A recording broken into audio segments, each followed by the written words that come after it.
So it's Sunday today and it's a Mother's Day. Again, binabati ko kayo ng Happy Mother's Day sa mga nanay. Lalo na sa asawa ko. Happy birthday, Happy Mother's Day, honey.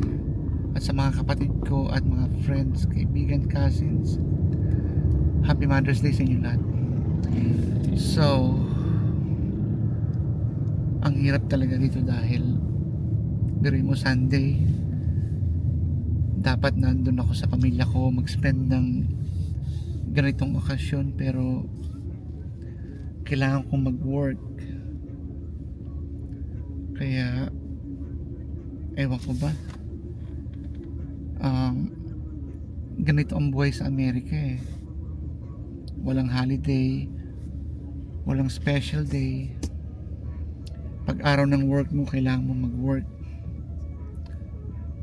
Ganito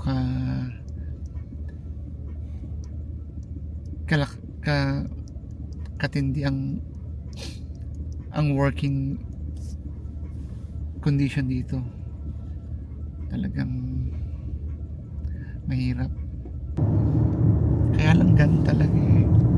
Sakripisyo eh. Ika nga, nahangad tayo sa Amerika. Ang kapalit ganito. Hindi katulad sa Pinas, kahit na konti lang ang pera, masaya dahil marami kang kaibigan, mga kamag-anak mo nandoon, magdadamayan kayo. Kami dito ni Kati, kami dalawa lang nagdadamayan. Wala kaming friends, kaming dalawa lang. Ang hirap, diba? Kaya kayo sa mga nasa Pilipinas, kung maganda naman ang buhay nyo, masaya kayo dahil may mga kaibigan kayo dyan, maganda trabaho nyo, hindi nyo na kailangan pumunta pa rito eh. Kasi lalamunin kayo ng sistema dito. Talagang walang kaibigan, walang kapitbahay, kasi tahimik lahat. Ang bahay dito tahimik. Tomorrow ilalakad ko yung mga aso, ipapakita ko sa inyo kung ano yung lugar dito sa amin, kung ano yung mga neighborhood dito, kung gaano katahimik. As in, mabibingi ka sa katahimikan. Umaga, tanghali, hapon, wala kang makikita gaano mga tao. Lahat nasa loob ng bahay. Ganon nila i-spend ang buhay nila. Araw-araw yan. Araw-araw. Kaya I don't know. Sabi nga nila, iba pa rin sa Pilipinas talaga masaya. Kaya nga lang mainit, pero kasama sa buhay yan. Ganun talaga.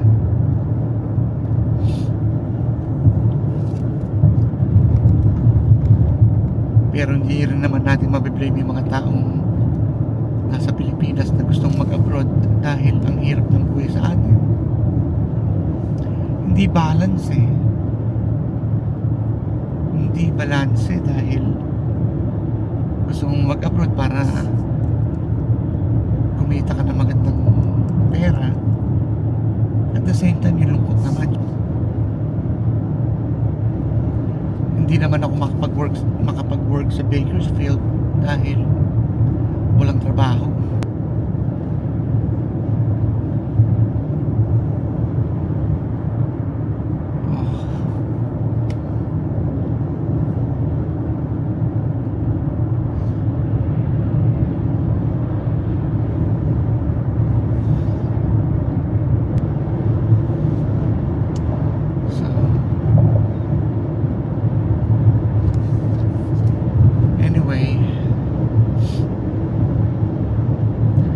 Malungkot lang din kasi nga hindi ko makikita sila ng 1 week.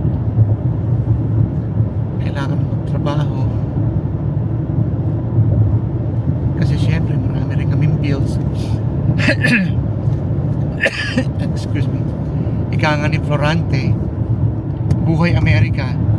Pakinggan nyo yun. Talagang relate na relate talaga ang mga tao rito. Buhay Amerika is talagang wala ka ng day off eh. Day off mo, maglalaba ka pa. Ay nako, buhay. Siguro pag retired ko, tsaka ako na makakasama si Kat na matagalan. I mean, hindi na kami maghihiwalay ng ganito. Ay nako.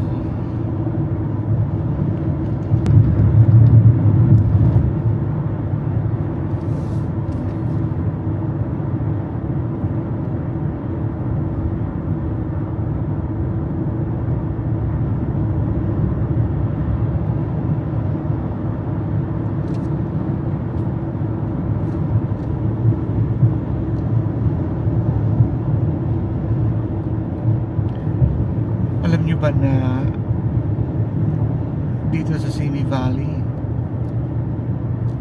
tahimik yung mga tao. Anyway, lahat naman halos ng lugar tahimik. Tsaka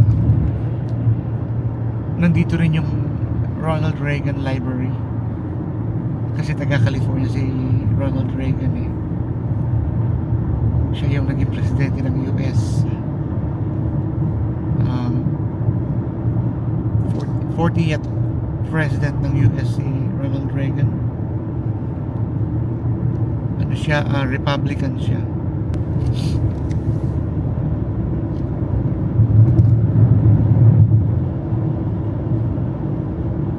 Kaya ayun.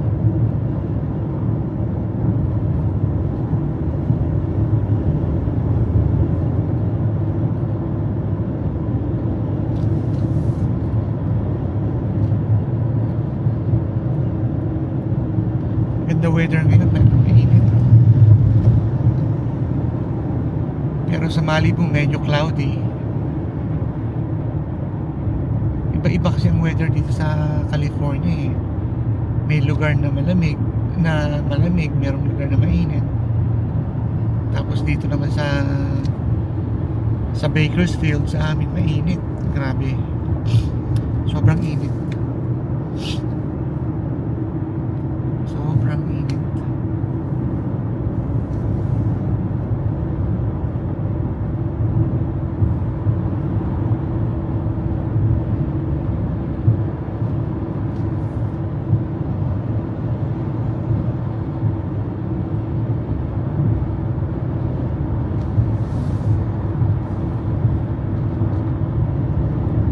Salamat nga pala sa inyo dahil nag-subscribe kayo sa channel ko.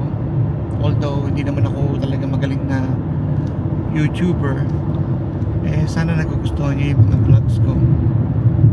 Dahil enjoy din naman kasi. I mean, parang masaya mag-vlog. Lalo na pagtanda mo nga, mapapanood mo yung mga binidyo mo. Wow, masaya yun. Kaya yun.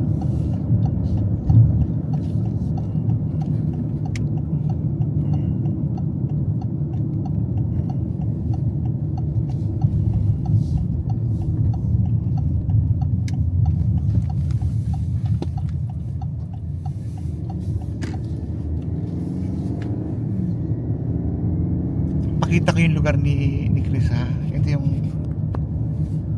ayan, yung Simi Valley.